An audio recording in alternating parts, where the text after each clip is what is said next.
Hi!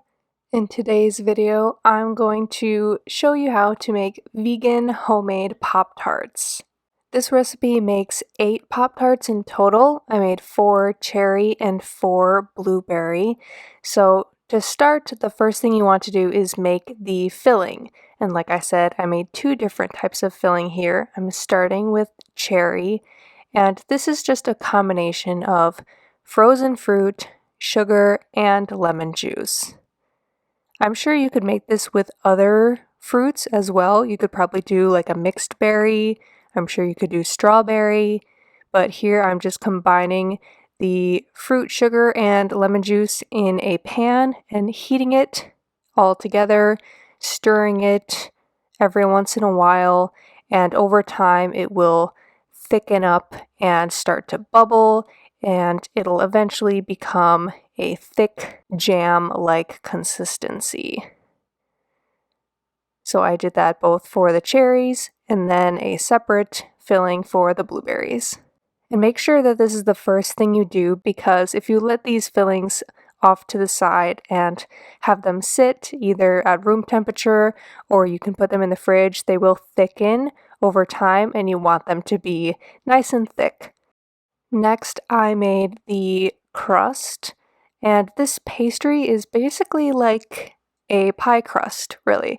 It's a mixture of flour, cold cubed vegan butter, sugar, salt, and very cold water. Make sure you put some ice cubes in the water or let it sit in your freezer for a few minutes to make sure it gets nice and cold, because when you're working with pastry, like pie crust type pastry, you want it to stay as cold as possible, and you don't want to work it in with your hands too much because the heat from your hands can mess with the consistency.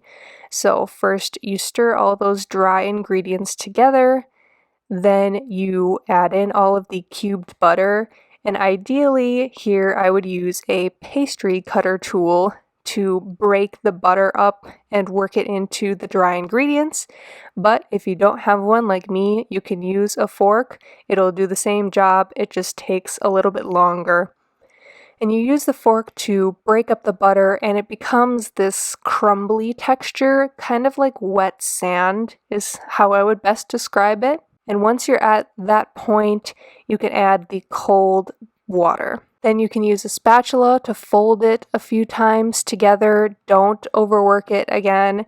And then you can put it in some plastic wrap and leave it to chill in the fridge. You should leave the pastry in the fridge to chill for at least 15 minutes, although you could leave it even longer.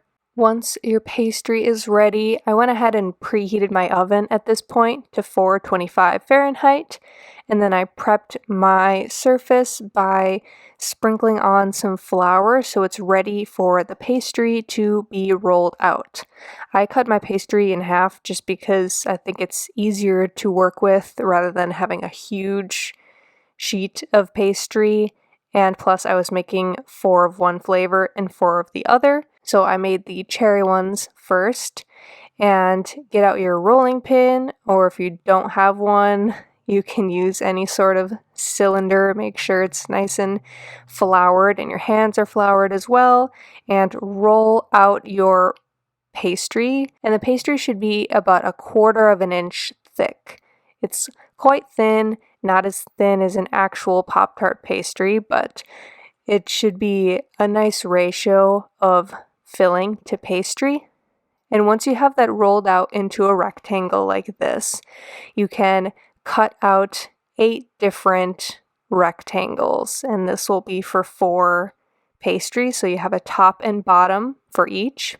And you can place the initial 4 rectangles on a baking sheet, and then it's time to add the filling. I added around 2 tablespoons of filling to each rectangle before placing the top rectangle on it, and then I used a fork to seal the edges tight. And you'll see that some of these did get a little bit messy. The jam is only so thick here, and there were some instances where it does run out to the sides a little bit, but honestly, it was no problem at all. I didn't have any issues with that, so if it happens to you, don't worry too much. As long as it stays in the center as much as you can, it's not a big deal. Once you've used the fork to seal these 4 pastries shut, I have them all on the baking sheet, and I put these in the freezer for 15 minutes before I baked them, just to make sure that the pastry dough is still nice and cold when it's going into the oven. I baked these for, I believe, 16 minutes. Anywhere between 15 to 17 minutes should be good until they're lightly golden. Make sure to watch the edges to make sure they don't get too dark. And while they were baking, I took that time to make the icing. And I did make 2 different icings because I wanted to be consistent in how real Pop-Tarts looked. Cherry Pop-Tarts have pink icing and blueberry Pop-Tarts have white. So to make icing, it's just a very basic combination of powdered sugar or confectioner sugar and a little bit of non-dairy milk. You can also add in vanilla extract or a bit of lemon juice if you like. And then for the pink icing, I added in some of the extra cherry jam liquid that I had, and that gave it a pinkish color. So I took the cherry Pop-Tarts out of the oven. This is what they look like, and at that point, I had created the 4 different blueberry Pop-Tarts and put them in the freezer and switched those to go into the oven as well. And now it's just time to decorate.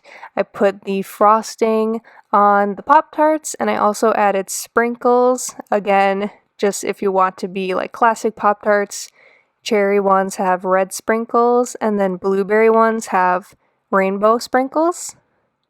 And these are the completed vegan Pop-Tarts. I hope you enjoyed this video and maybe this provided some inspiration for you to try making these yourself. They are absolutely delicious, and thanks for watching.